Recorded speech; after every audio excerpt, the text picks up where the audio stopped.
Welkom by Boekwurm. Elke storie het 'n stem. Sit terug en geniet die verhaal. Onheil langs treinspore. Geskryf deur Chris Jansen. Anita Brits se blonde poniestert wip parmantig op en af soos haar heupe swaai, terwyl sy vrolik saamsing op die klankgolwe van musiek wat oor haar gunsteling radiostasie gons. Die lig in haar koperbruin oë blink soos fakkels in die nag. Skielik word die musiek onderbreek deur die stem van die omroeper. Inligting pas ontvang. 3 verhoorafwagtende gevangenes wat tereg staan op aanklagte van moord, roof en verkrachting, het uit die hofselle te Estcourt ontsnap. Hulle word as uiters gevaarlik beskou. Die publiek word versoek om hulle nie self te probeer arresteer nie, maar eerder met hul naaste polisiestasie in verbinding te tree indien hulle die verdagtes gewaar, of oor enige inligting wat tot hulle arrestasie kan lei beskik. Nou, wat is daai frons wat rus tussen daai mooi oë van jou? Jy het dan nog so lekker heup geswaai toe ek net nou hier verbygestap het. Vra Jans met 'n geligte wenkbrau. My man, verduidelik jy vir my hoe 3 gevaarlike misdadigers uit die hofselle ontsnap? Watter boodskap stuur dit oor die polisie se waaksaamheid? Toe sê jy my. En die ergste is, ons, as belastingbetalers, betaal hulle salarisse. Jans hoor die woede in haar stem. Die vuur wat brand in haar oë bevestig dit. Vanaand is ek vrou alleen hier as jy gaan werk. Is dit wat die regering wil hê? Mense wat in vrees lewe. Spoeg sy die woorde uit. Hy besef dat niks wat hy nou gaan sê haar woede sal blus nie. Hy werk op die passasierstrein vanaf Estcourt na Pietermaritzburg en keer daarna saam met sy assistent terug. Hierdie keer as gewone passasiers. Ella, die herdershond, kom nader gedraf en blaf asof hy wil vra, "Wanneer kry ek my kos?" Jans buk af en vyf die hond oor die kop. Jy gaan nou kos kry, maar jy moet maar mooi oppas vanaand. Asof die hond verstaan, blaf hy 2 keer en gaan lê voor die kombuisdeur, ore gespits. Jans hoor die polisiehelikopter sirkel toe hy by die werk uit sy motor klim. Onrus kronkel soos 'n slang van sy lae rug tot in sy nek. Koue rillings laat hoendervleis op sy arms uitslaan, wat hom nou noop om vir 'n oomblik stil te staan en diep asem te haal, om die slang van onrus van hom af te skud, sodat hy tot bedaring kan kom. Anita buk om die bak met hondekos neer te sit. Terwyl sy die bak neersit, kry sy die gevoel iemand kyk vir haar. Haar nekhare rys. 'n ysige rilling beweeg stadig teen haar rug op, asof koue vingers haar aanraak. Sy kom oorent en draai om. 2 donker skreefiesoë staar na haar van net 'n paar meter af. Hy beweeg stadig, beduie na sy maag, en vou toe sy hande saam soos in gebed. Die gebaar sê duidelik, "Ek is honger." Die skrik slaan haar stom. Sy kry nie 'n woord uit nie. Haar kop skud net, kort en ferm. Niks vir jou nie.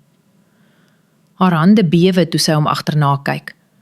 Hy draai weg, stap stadig en mompel in 'n taal wat sy nie verstaan nie. Boonop begin die polisiehelikopter oor die buurt sirkel. Sy engine huilend soos 'n roofvoël wat sy prooi uit die lug dophou. Haar maag trek styf. Dit kan net beteken die 3 voortvlugtende gevangenes is nog nie gevang nie. Hulle is waarskynlik steeds elders naby. Sy stap vinnig huis toe, trek die gordyne dig toe, sluit die agterdeur.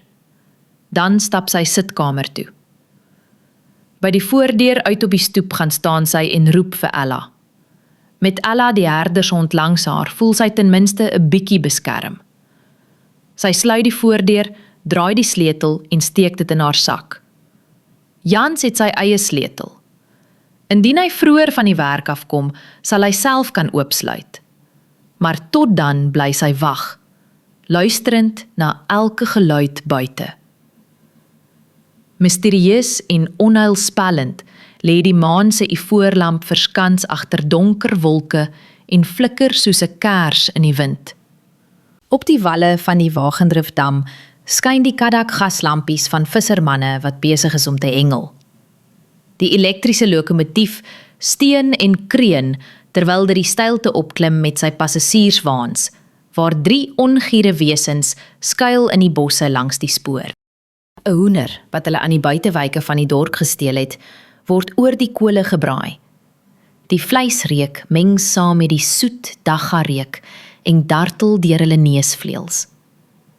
3 pare oë gloei bloedbelope rooi soos die kole van die vuur. Onsamehangend word daar gemompel. Na mate die dwelm begin uitwerk en die maan se ivoorlamp helderder deur die wolke skyn, ontstaan daar twis en onmin tussen hulle. Ek stel voor ons wag vir Ruster en hou by die plan. Die risiko is te groot om dit op ons eie hand te pak. Ruster? Man, daai ou is gif. Onthou jy nie hoe hy die rekruut gestuur het om die kaptein te lem? En toe staan hy net daar en kyk hoe die boere hom half doodslaan met die ton vas. As ons vir hom moes wag, sou ons nog agter tralies gesit het. Dis my geld wat die sleutel gekoop het, verstaan? Nie syne nie. So nee, ons wag nie. Vanaand kry ons wiele, miskien 'n paar note. As ons gelukkig is, kry ons ook 'n eyster. Die kole sis en die stilte lê swaar. Toe knik die ander twee stadig, sonder 'n woord. Stadig beweeg hulle teen die koppie af in die rigting van die dorp. Selfs die naggeleide raak stil. In die verte roep 'n uil, asof hy die inwoners wil waarsku teen die onheil wat soos 'n roofdier sy prooi bekruip. Anita glimlag toe haar oë sag oor Ella streel, wat rustig voor die bed op 'n kombers lê en slaap. Die spreekwoordelike hond wat uit die bos slaap.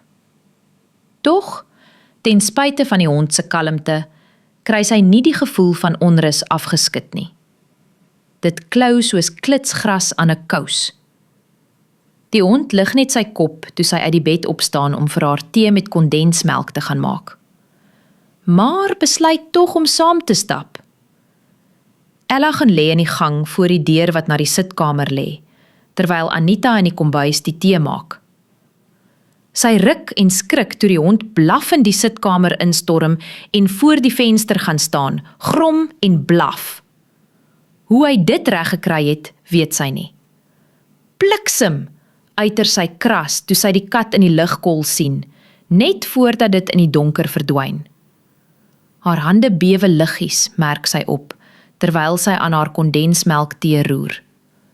Sy wens sy het 'n slaappil gehad om te drink, aangesien sy weet dat slaap haar vanaand gaan ontwyk.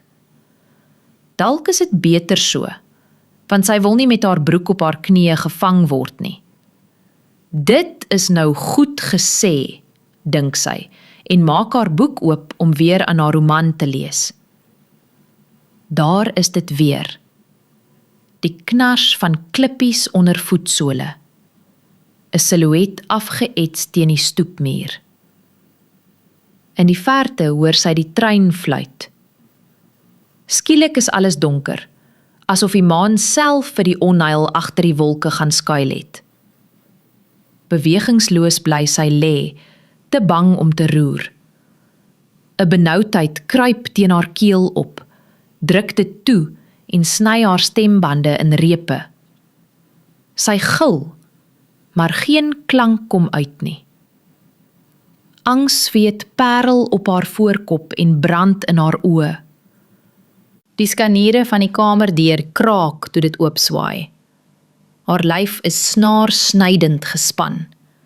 Sy kan nie beweeg of sien nie. Stadig word die lewe uit haar gewurg. Dan bars 'n oorverdowende lawaai los. 'n Skerp lig brand in haar oë. Sy sien vir Jans met 'n beker koffie naderkom en besef alles was net 'n nagmerrie. Baie dankie dat jy geluister het hier by Boekwurm. Onthou om asseblief die hou van knoppie te druk en in te teken op ons kanaal vir nog verhale vol avontuur, liefde en misterie. Deel jou gedagtes in die kommentare, ons hoor graag van jou. Tot die volgende storie, mooi loop.